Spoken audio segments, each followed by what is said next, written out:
وسلم على رسول الكريم أما بعد أعوذ بالله من الشيطان الرجيم بسم الله الرحمن الرحيم ما كان محمد على أحد من رجالكم ولكن رسول الله خاتم النبيين صدق الله العظيم صدق رسوله النبي الكريم إن الله وملائكته يصلون على النبي يا أيها الذين آمنوا صلوا عليه وسلموا تسليما اللهم صل على سيدنا مولانا محمد وعلى آل سيدنا مولانا بارك وسلم قوت عشق سے ہر پست کو بالا کر دے قوت عشق سے ہر پست کو بالا کر دے دہر میں اسم محمد سے اجالا کر دے ہونا یہ پھول تو بلبل کا ترنم بھی نہ ہو چمن دہر میں کلیوں کا تبسم بھی نہ ہو یہ ساقی تو پھر میں بھی نہ ہو خون بھی نہ ہو بس میں توحید بھی دنیا میں نہ ہو تم بھی نہ ہو خیمہ افلاق کا استادہ اسی نام سے ہے نبض ہستی تبش آمادہ اسی نام سے ہے اور کہ محمد صلی اللہ علیہ وآلہ وسلم سے وفات ہونے تو ہم تیرے ہیں یہ جہاں چیز ہے کیا لوگ کرم تیرے ہیں نہ مروں جب تک میں خواجہ بطحہ کی حرمت پر خدا شاہد ہے کامل میرا ایمان ہو نہیں سکتا آج وہ تاریخی دن ہے کہ جس تاریخی دن 7 ستمبر 1974 کو پاکستان کی آئین ساز اسمبلی نے بحث و مباحثہ سوال و جواب اور تمام تر جو مسالک تھے تمام تر جو کمیونٹیز تھی ان سب کو آن بورڈ لے کر یہ تاریخی فیصلہ کیا وہ فیصلہ کیا کہ جس پر اسلاف کھڑے رہے اور جو ہماری دین کی اساس ہے ختم نبوت کا معاملہ اگر اتنا ہلکا ہوتا تو 70 حفاظ اپنی شہادت کو پیش نہ کرتے آپ کو معلوم ہے کہ جب حضور رسالت پاک صلی اللہ علیہ وآلہ وسلم آپ کا وصال مبارک ہوتا ہے تو بہت سے فتنے ہم پر امٹ کر آتے ہیں کئی لوگ منکرین زکات بن جاتے ہیں رومن امپائر پرشین امپائر کے خدشات ہمارے اوپر منڈا رہے تھے کئی لوگوں نے نبوت کا دعویٰ کر لیا کئی لوگ مرتد ہو گئے اس دور میں جب مسیلمہ کذاب کا فتنہ اٹھتا ہے اسود انسی کا فتنہ اٹھتا ہے اور اس طرح کے لوگ جب ختم نبوت پہ کاری زر لگاتے ہیں تو صحابہ کرام رضوان اللہ علیہ مجمعین نے ان تمام تر مشکلات کے باوجود ختم نبوت پر پہرا دیا اور جو جنگ یمامہ ہوتی ہے اس کے اندر انہوں نے اپنا عملی کردار پیش کیا اور کئی بدری صحابہ اس کے اندر شہادت انہوں نے نوش کی اور تقریباً 70 حفاظ کرام نے اس میں شہادت نوش فرمائی تو یہ کوئی عام مسئلہ نہیں ہے ختم نبوت کا مسئلہ عام نہیں ہے آج وہ تاریخی دن ہے کہ عصر حاضر کے اندر ابھی ہمارے اہل قریب کے اندر تمام علماء نے اپنی مسلک کی رنجشوں کو دور کرتے ہوئے انہوں نے اس مسئلے کے اوپر اتحاد کیا تمام کمیونٹیز بیٹھی اس پر بحث و مباحثہ ہوا اور ایک آئینی حیثیت کے اندر ہم نے قادیانیوں کو غیر مسلم ڈکلیئر کیا اور کافر ڈکلیئر کیا اس پر ہمارے بہت سارے علماء تمام مسالک کے علماء نے بڑا اہم کردار ادا کیا سب سے زیادہ اہم کردار تاجدار گولڈا کا تھا ان کا کردار تھا کہ آپ نے ان کو مناظرے کا چیلنج دیا کئی کتابیں آپ نے لکھی اور جب آپ نے مناظرے کا چیلنج دیا اور وہ نہیں آئے تو اس کے بعد جو ہے وہ ایک اس فطرے کا جو بدنامی کا سامنا کرنا پڑا وہ تمام معاملات تھے لیکن اس کے اندر میں آپ کو یہ بتانا چاہتا ہوں کہ ہمارے جو چند میں باتیں عرض کروں گا صرف 5 سے 7 منٹ کی گفتگو ہے آپ کی توجہ چاہوں گا ہمارے یہاں پر جو نوجوان طبقہ ہے اسے گمراہ کیا جاتا ہے یا ہمارے یہاں جو لبرل طبقہ ہے اس کو گمراہ کیا جاتا ہے اور کہا جاتا ہے دیکھو قادیانیوں کے ساتھ بہت برا سلوک کیا جا رہا ہے قادیانی مظلوم ہیں اور قادیانی مظلوم اس لیے ہیں کہ انہیں دیکھیں مسلمان ہی نہیں سمجھا جا رہا انہیں ان کی مسجدوں میں عبادت کرنے نہیں دی جا رہی اور یہ تمام باتیں کی جاتی ہیں لیکن میں آپ کو بتانا چاہتا ہوں کہ ہم نے سب سے پہلے قادیانیوں کی تکفیر نہیں کی بلکہ قادیانیوں کے نزدیک تمام مسلم مما تمام مسالک جو غلام احمد قادیانی کو نہیں مانتے وہ کافر ہیں تو پہلی بات یہ سمجھ لیجئے گا کہ ہمارے نزدیک وہ کافر نہیں ہے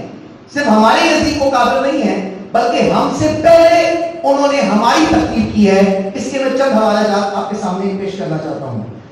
تذکرہ جھوٹی وحی کی کتاب ہے غلام احمد قادیانی کی اس کے اندر صفحہ 280 میں وہ لکھتا ہے کہ جو شخص تیری پیروی نہیں کرے گا اور یہ تیری بیعت میں داخل نہیں ہوگا اور تیرا مخالف رہے گا وہ خدا اور اس کے رسول کی نافرمانی کرنے والا جہنمی ہے. یعنی غلام احمد قادیانی نے اس میں لکھا ہے کہ جو میری پیروی نہیں کرے گا وہ جہنمی ہے. اس کے علاوہ اسی کتاب کے اندر صفحہ 519 میں لکھتا ہے کہ خدا تعالیٰ نے مجھ پر یہ ظاہر کیا ہے کہ ہر ایک شخص جس کو میری دعوت پہنچی ہے اور اس نے مجھے قبول نہیں کیا وہ مسلمان نہیں ہے اور خدا کے نزدیک قابل مواخذہ ہے. اور پھر غلام احمد قادیانی کا جو پہلا بیٹا تھا جو ان کا پہلا خلیفہ بھی بنا مرزا قادیانی کا بیٹا، میں صدر شعبہ ڈاکٹر عارف خان صافی صاحب کو اس تقریب میں خوش آمدید کہتا ہوں. تمام سے گزارش ہے کہ استقبال.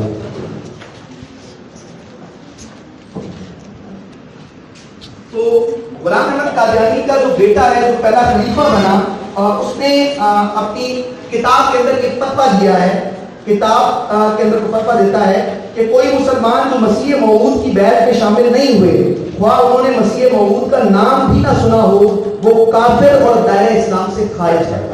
یعنی ہم سے پہلے قادیانی تمام امت مسلمہ کی تقریر کرتے رہے ہیں. پھر وہ غلام احمد قادیانی کا بیٹا وہ لکھتا ہے کہ ہمارا یہ فرض ہے کہ غیر احمدیوں کو مسلمان نہ سمجھیں اور ان کے پیچھے نماز نہ پڑھیں کیونکہ ہمارے نزدیک وہ خدا تعالیٰ کے ایک نبی کے منکر ہیں. یہ دین کا معاملہ ہے، اس میں کسی کا اپنا کوئی اختیار نہیں. تو یہ بات سمجھ لینی چاہیے کہ ہم سے پہلے وہ تمام امت مسلمہ کی تکفیر کر چکے ہیں. اور جو یہ لبرل پروپیگنڈا چلتا ہے کہ جناب وہ بڑے مظلوم ہیں اور تمام معاملات ہیں، میں صرف 5 منٹ ایک گفتگو کرنا چاہوں گا حضرت علامہ اقبال رحمۃ اللہ علیہ کے تناظر میں. حضرت علامہ اقبال رحمۃ اللہ علیہ نے ایک خط لکھا پنجاب کے گورنر کو. وہاں پر جو انگریزوں کے دور میں پنجاب کا گورنر تھا اس کو یہ خط لکھا اور انہوں نے کہا کہ جس طرح بہائی فرقہ مسلمانوں سے اٹھا لیکن وہ فرقہ جو مسلمانوں سے اٹھا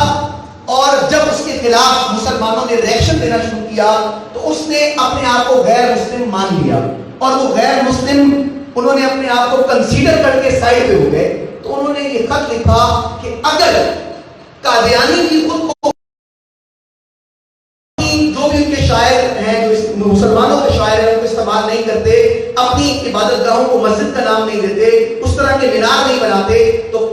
علامہ اقبال رحمۃ اللہ علیہ نے فرمایا ہمارا قادیانیوں سے پھر کوئی مسئلہ نہیں ہے. پھر وہ اسی طریقے سے جیسے سکھ رہتے ہیں، ہندو رہتے ہیں، بدھ مت رہتے ہیں، ہم ان کو پوری مائنورٹی کی اجازت دیں گے. لیکن مسئلہ یہ ہے کہ جس طرح بہائیوں نے اپنے آپ کو الگ کر لیا اور مسلمانوں نے ان کے اوپر مواخذہ چھوڑ دیا، اسی طریقے سے قادیانی بھی یہ کر لیں تو مسلمان ان کے پیچھے ہٹ جائیں گے. تو میں یہ سمجھتا ہوں کہ جو 1973 میں ذوالفقار علی بھٹو کی قیادت کے اندر جو یہ فیصلہ ہوا یہ علامہ اقبال کے شفاف کی تکمیل تھی، یہ اسلاف کے شفاف کی تکمیل تھی. اور اقبال جہاں جہاں غلام احمد قادیانی کو پوائنٹ آؤٹ کر کے اس کے فتنے کو واضح کیا، میں وہ اشعار پڑھ کے اجازت چاہوں گا. جیسا کہ میں یہاں پر بات کر رہا تھا کہ وہ تکفیر کرتے ہیں مسلمانوں کی، تو اس پر اقبال لکھتے ہیں غلام احمد قادیانی کے بارے میں، غدار وطن اس کو بتاتے ہیں برہمن، انگریز سمجھتا ہے مسلمان کو گداگر، پنجاب کے ارباب نبوت کی یہ شریعت کہتی ہے کہ یہ مومن پارینہ ہے کافر. یعنی ادھر جو اقبال نے پوائنٹ آؤٹ کیا وہ غلام احمد قادیانی کو کیا کہ وہ مومنوں کو کافر ان کی تکفیر کرتی ہے، مسلمانوں کی امت مسلمہ کی تکفیر یہ کر رہے ہیں. پھر جہاد کا انکار کیا تو علامہ اقبال نے غلام احمد قادیانی کو کلیسا نواز لکھا. شیخ کلیسا نواز وہ جو انگریزوں کی گود میں بیٹھا ہوا ہے، اور علامہ اقبال کس خوبصورتی سے اس کو بیان کرتے ہیں وہ اشعار میں پیش کرتا ہوں. کیونکہ غلام احمد قادیانی نے کہا تھا کہ جہاد کی کوئی ضرورت نہیں ہے. جب جس دور میں مسلمانوں کو گاجر مولی کی طرح کاٹا جا رہا تھا، پوری دنیا کے اندر جو جرمن فوجیں، فرانس کی فوجیں اور برطانیہ کی فوجیں مسلمانوں کو جو گاجر مولی کی طرح کاٹ رہی تھی، اس دور کے اندر اقبال لکھتے ہیں تعلیم اس کو چاہیے ترک جہاد کی، دنیا کو جس کے پنجے خونی سے ہو خطر، باطل کے فال و فر کی حفاظت کے واسطے یورپ زرا میں ڈوب گیا دوشتا قمر. یعنی یورپ جو ہے وہ تو زریں پہن کر میدان عمل میں ہے، لیکن کیا کہتے ہیں ہم پوچھتے ہیں شیخ کلیسا نواز سے جو بیٹھا ہوا ہے انگریزوں کی گود میں، ہم اس شیخ سے پوچھتے ہیں، ہم پوچھتے ہیں شیخ کلیسا نواز سے مشرق میں جنگ شر ہے تو مغرب میں بھی ہے شر.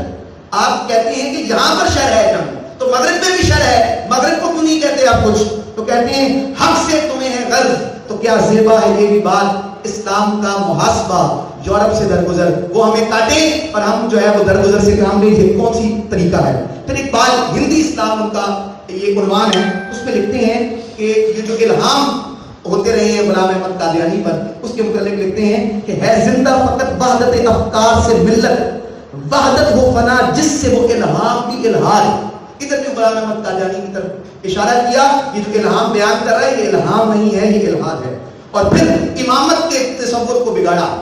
امامت کے تصور کو بہت اچھالا غلام احمد قادیانی نے۔ تو علامہ اقبال رحمۃ اللہ علیہ نے اس پر پوری نظم لکھی کہ تو نے پوچھی ہے امامت کی حقیقت مجھ سے، اب تجھے میری طرح صاحب اصرار کرے، ہے وہی میرے زمانے کا امام برحق جو تجھے حاضر و موجود سے بیزار کرے، موت کے آئینے میں دکھا کر تجھے روکے دوست، جینا تیرے لیے اور بھی دشوار کرے۔ اس پوری شاعری کے بعد آخری شعر غلام احمد قادیانی میں لکھتے ہیں، کہتے ہیں فتنہ ملت بیزا ہے امامت اس کی، فتنہ ہے ملت بیزا ہے امامت جو مسلمان کو سلاطین کا پرستار ہے، یعنی جو مسلمانوں کو بادشاہوں کے قدموں میں بٹھا دے، ہم اس کلیسا نواز شیخ کو نہیں مانتے۔ اور اس پہ اقبال نے کہا، میں آخری شعر پڑھ کر اجازت چاہوں گا، اقبال نے نبوت ہی اس کا نام رکھا، عنوان رکھا اس نظم کا۔ اس کا شعر ہے، وہ نبوت ہے مسلمانوں کے لیے برگ حشیش، جس نبوت میں نہیں وہ تو شوکت کا پیام۔ کہ وہ کہتے ہیں کہ یہ کوئی ایک نشہ ہے کہ جو غلام احمد قادیانی پلا رہا ہے، اور اقبال نے جو حضور کے ختم نبوت ہے اس کو امت کا احسان قرار دیا۔ Reconstruction of religious thought in Islam میں اقبال کے جو بات ہیں، 5ویں خطبے میں ایک ختم نبوت کے عقیدے کو ثقافتی لطف اقبال نے بتایا۔ 2 فارسی شعر ہیں، ایسے پڑھ کر اجازت چاہوں گا۔ اقبال کہتا ہے، لا نبی بازی سے افسان خداس پردہ ناموس دین مصطفیٰ، کہتے ہیں رسول اکرم صلی اللہ علیہ وسلم کا ارشاد کہ میرے بعد کوئی نبی نہیں ہے، یہ خدا کا احسان ہے اور یہ دین مصطفیٰ علیہ السلام کی ناموس کا پردہ ہے۔ اور فرماتے ہیں، دل از غیر اللہ مسلمان برکند نعرہ لا قوم بادی نیز زند، مسلمان جب غیر اللہ سے دل کا تعلق توڑ لیتا ہے تو وہ لا قوم بادی کا نعرہ لگاتا ہے، یعنی میرے بعد کوئی قوم نہیں ہے، ہم حضور کی آخری امت ہیں اور جو خاتم النبیین ہیں، یہ ہمارا عقیدہ ہے، اس پہ ہم کمپرومائز نہیں کر سکتے۔ میں انہی دعائیہ کلمات سے اجازت چاہوں گا کہ نوا پیرا ہو اے بلبل کہ ہو تیرے ترنم سے، کبوتر کے تنے نازک نشان کا جگر پیدا، ہمارے نام کے بلاؤ۔